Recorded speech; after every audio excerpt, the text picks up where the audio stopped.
Hi, I'm Fragrant Nerd. I'm going to talk about Bloom Perfumery's bestsellers of 2022. If you like this, please like and subscribe to my channel. Also, you can check me out on all the socials really. TikTok is where I've done most of my stuff. Bloom Perfumery have just released their list of best-selling perfumes of 2022. It's an interesting list. I'm going to look at the whole list and then each of the perfumes individually. Bloom have included a few notes about their requests this year, and they say that the top requests include incense notes, things which are office friendly, delicious showstoppers, and things which have memories of good times. It's an interesting set of, I guess, requests and categories for this time coming out of lockdowns and things like that, and a greater sense of freedom for many people. Bloom have included 5 perfumes in this list and then added an extra sort of new arrival that they have, and I'll review that one as well. The list is Tabac Rouge from Phaedon, Paris, Still Life in Rio by Olfactive Studio, Entre, Ciel from Pierre, Guillaume, Vetiver Santal from Jeanne, Beso Pasion from Beso Beach. Those are the top 5, and then they've included one from a new perfume house, I think. So it's the Legend of Tomiris from Aura of Kazakhstan. Okay, so let's look at each of these individually. But this is an interesting sort of mix of things, really. We've got, yeah, I guess these are through the year, so it's not really a seasonal thing. You expect things at this time of year to be sort of more warm, cozy type smells. But of course, some of these were selling through summer, so we've got some sort of like summer beach type things here as well. First in Bloom's list is Tabac Rouge from Phaedon, Paris. Interesting, this is not a new fragrance at all. It came out 2013. The nose is listed as Anne Cécile Duvant, and interestingly, even though it's 2013, this is the only fragrance listed on the Fragrantia database for this nose. It's listed as sort of an amber tobacco, and tobacco, I mean, although this is 2013, I think tobacco notes, for some reason, I've seen quite often in fragrances in 2022. There's quite a list of notes: honey, cinnamon, tobacco, obviously, amber, incense and musk. On the paper, I find it's a slightly drier fragrance than I think I was anticipating. More tobacco leaves and amber come through. On my skin, it's quite a different story. It's a sweet honey. It's a very sweet floral honey with some backgrounds of amber. This, I think, is a fragrance that's new to me this year and one of my favourites from this year. It's a beautiful hug. I mean, to me, I think honey is the note of the year. I've smelt so many honey fragrances or beeswax honey type fragrances. So I think it's sort of keyed into that with me, a kind of love and appreciation of the different aspects of honey. And this is, say, it's one of the more kind of floral sides. Other people really seem to smell the cinnamon coming through quite strongly, which I don't. I get a hint of that, but not too much. I mean, a little more on the paper, certainly hardly any at all on my skin. This is compared a lot online to Tobacco Vanille from Tom Ford, which is not one I know intimately, but certainly if we look at the note structure of the two, you can see why people would do that. This also has vanilla-y kind of notes, which if you think about honey, often honeys do have a sort of vanilla smell to them, so not really surprising. But I do love this one. This is one of those hugs of a fragrance, and I'm really glad that I tried it, because usually I don't like nicotine cigarette type fragrances, and actually there's been a few this year. I think Tabac Color from Dior was one I think was released this year. I certainly smelt it for the first time this year, and that's an absolutely delightful one, which actually does have more hinges of tobacco than this does, but also is a strangely comforting smell. So great start. In fact, to me, this one is the best of the bunch.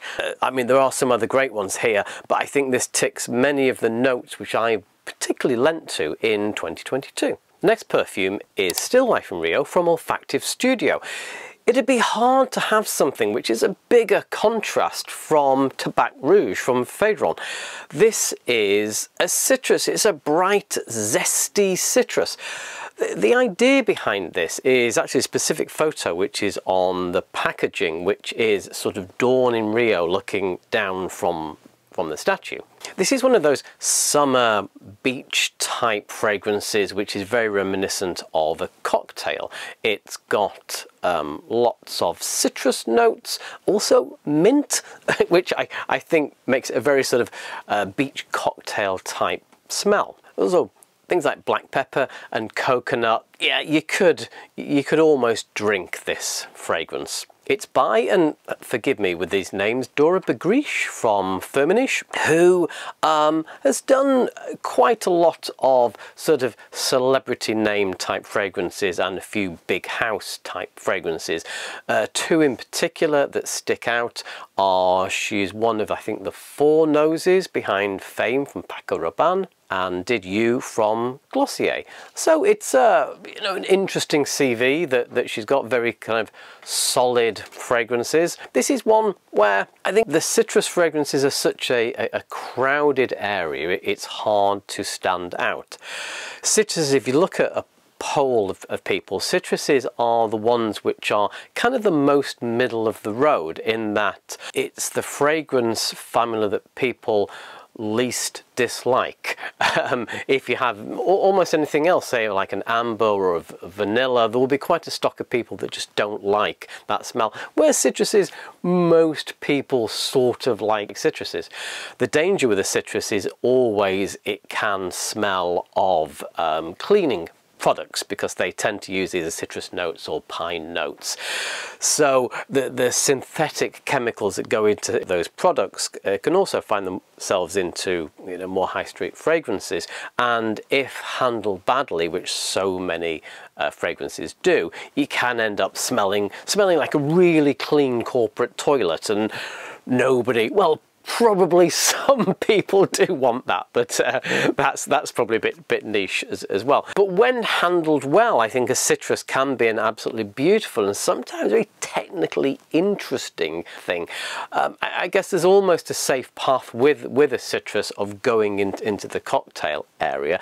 This is one that's just done pretty well. It's not my favourite citrus, but I can see why, particularly in summer, people would want something with this bright zestiness, and as I say, I think that mix, particularly of mint and coconut, make it into something slightly more interesting than your run-of-the-mill citrus. Entre, Ciel et Mer from Pierre Guillaume is kind of a tangent from the previous 2 that we've had. Started with Tabac Rouge, Phaedon, Paris, kind of quite heavy notes, really, ambers and the tobacco and things like that. Then still Life in Rio from Olfactive Studio, very high sort of jangly notes of citrus. Entre, Ciel et Mer, so between the sky and the sea, is an aquatic. I find aquatic is a weird character. It's sort of a hodgepodge of things. It can be anything from sort of driftwood to rotting seaweed. This sits in the middle, I guess, of the aquatic set. There's not too many sort of salty notes and things like that. Actually, it's got some very weird notes to it. Pear is one of the prominent things, and it's got ambergris or ambergris, as most aquatics seem to do, which is that kind of like kind of touch of marine salty, which sits very much in the background of this fragrance. It's quite an interesting one. There's almost sort of a background of sort of mustiness, which can be associated with aquatics. It's really neither a one thing or the other in this category, which is maybe why it's quite popular, because it sort of touches on many of the kind of like sea or beach walk notes that people think of, but not in a sort of really aggressive way, and also not too light. You get some fragrances which are notionally aquatics, I think like Walk by the Sea and things like that, which are so faint, they're almost more like experiences than fragrances per se, and you can get other ones which are kind of headily pungent. This is sort of nicely in the middle of the road for an aquatic, but that does make it, as I say, it's an interesting fragrance. It's one of those where I think people new to fragrance, which are probably not the people who are going to Bloom, would be going, oh, that's a rather weird perfume, because it doesn't hit many of those things which I think people often think of with perfumes. But I think that is often a lot with particularly the more artisanal aquatics. They go into more interesting and different and nuanced areas. Vetiver Santal from Jeanne is a really interesting one, thinking about sort of trends in perfumery. So Santal 33 is one of the blockbuster, hipster sort of fragrances of the last few years. And in a way, this is almost sort of the perfume snob version of Santal 33 in some ways. Jeanne based in Grasse in France, which is the French home of perfumery, and I'm sure the French would say the world home of perfumery. They're very much into natural ingredients. So Santal Vetiver, effectively two woods, the aromatic component of sandalwood, and vetiver, which is a wood. The other thing that this has got in it, well, it's got a few notes. The other main note is patchouli, and the patchouli and vetiver are working really well together, whereas vetiver has a sort of edgy quality. It's a very interesting wood, and it's in a lot of my favourite fragrances. The patchouli adds that sort of, that edge, that rudeness or roughness to the vetiver, but not too much. It also almost brings the vetiver sort of into focus more. Sorry for my pronunciation. The nose behind this is Phaedon Luncester, I think it is. And Simone's done some really interesting one. She's created 302 for BloomPerfumery, which I absolutely love. 301, 302 are very similar fragrances, and I love them both. Created quite a few for Kilian as well, including some of the new sort of cocktail range, Apple Brandy, which I think I've reviewed, which is my favourite of the new cocktail range. And also number 3 for Off-White. So quite a range. She's got tens of fragrances to her name in the database. So yeah, this is, I can really see why Bloom customers would love this. As I say, it's probably people who, to be really mean, it's probably people who like Santal 33, but it's a bit too popular. So they want to have something which has sort of the essence, but it has, you know, the heritage of being from Grasse, the very hipster artisanal thing that is natural, and to me it's a much more interesting, subtle and complex fragrance than Santal 33, but it's got that essence of the same kind of notes it's hitting. It's almost got sort of harmonies or something on top of it, which just do that little sort of the thing that perfume lovers love. The last of the bestsellers is Beso Pasion from Beso Beach. This is by Jordi, and I want to say LaForge, but it isn't. It's Jordi Fernandez, who I think is from Givaudan. Jordi's done quite a range of things. I think the most notable, he's one of the 3 noses behind Explorer from Mont Blanc, which I think is one of the kind of blockbuster male fragrances. Jordi has quite a range of fragrances in the database under his name. He's, I think, a senior nose at Givaudan. Mont Blanc Explorer, which is a blockbuster of a fragrance, he's one of the creators of that. This is an interesting one. It's zesty. I think maybe Bloom describes it as zesty, at least in the opening. You've got bergamot, bitter orange, but what brings the zest in, I think, is the ginger, which adds an interesting dimension to it. I find the zestiness goes down. You keep those fruity notes, but the fruity notes deepen, and what comes up is musk and fig. Fig seemingly being a note that just keeps coming up. Fig and honey weirdly go together, and 2 of the notes which have become quite prominent this year, I think, at least in my collection. So again, I can see why this is a bestseller because of those mix of your classic not too bright fruits with bergamot and bitter orange and fig, which is sort of one of those mid-base notes which add a real heart to a lot of fragrances. It's been used in so many, Philosycus from Diptyque possibly being the most famous example, but we've had quite a few weird twists on fig and even fig tree this year. So if we look at the roundup of the best sellers, it's an interesting range. I mean, I wonder if these are numerically all the best sellers from Bloom, or whether what they did was pick the best seller in each category, because it's interesting that each one does fit a very different category, from sort of, you know, your bright tropical things through to your more deep ambers and then the woody notes of the vetiver. So they are sort of ticking each of them the main fragrance boxes. And I think as I said earlier with the Santal vetiver, it does seem that these are like the fume head, the perfume lover twists on the kind of classic big selling big brand categories which are around at the moment and are quite hip in 2022.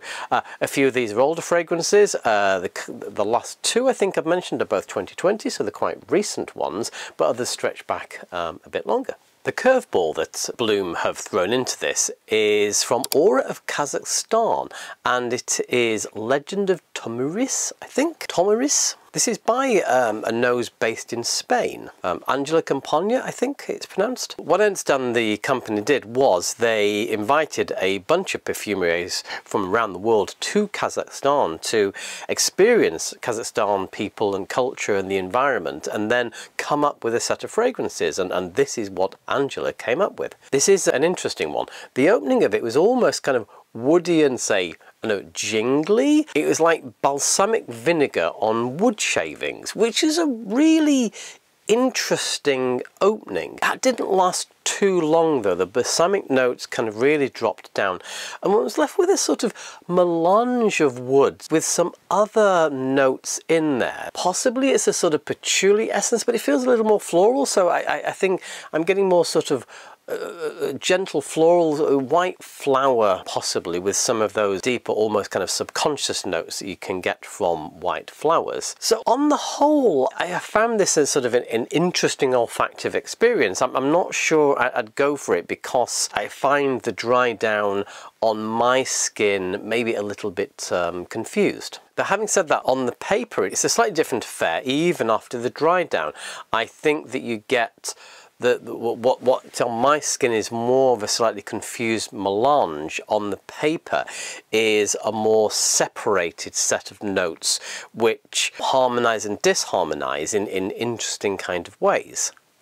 On the paper it's less floral and slightly more herbal, which mixes interestingly with the wood notes. So definitely one to try on your skin, as all of them are. All these perfumes are going to smell quite differently, I think, on different people's skins. So that's it. It's an interesting roundup this year. I think Bloom have taken best sellers from each category and given us the most interesting sort of indie artisanal example of that category of fragrance, and the categories are the categories which are the big sellers at the moment. So kind of woody note type things with this Santal, etc., ambers, exotic citruses, or yeah, beach type citrus smells. Again, that's been quite a big thing this year, which I think probably people thinking about travel again and either actually traveling or wanting the sensation of travel is very much about those beach smells which people are into. So thanks for watching. I'm going to do a series on, I'm thinking about calling it maybe almost everything by, because I've got a few perfume houses where I've got either everything by them or quite a lot of things by them, or at least a very representative sample from them. So I want to try and talk about these as collections, and particularly look at sample sets that you can buy and look at, are these things sort of interesting sample sets? Are they worth getting? Is it a good first step into that brand, etc.? So yeah, I'm going to be looking at sample sets, and are they an interesting introduction to that that brand. Sample sets can be very hit and miss, I find. I've got some amazing ones back here and I'm really looking forward to taking you through them. So, yes, please like and subscribe and comment. Tell me what you think, and do correct my pronunciations and all the words I have murdered horribly. Thanks for tuning in. Bye.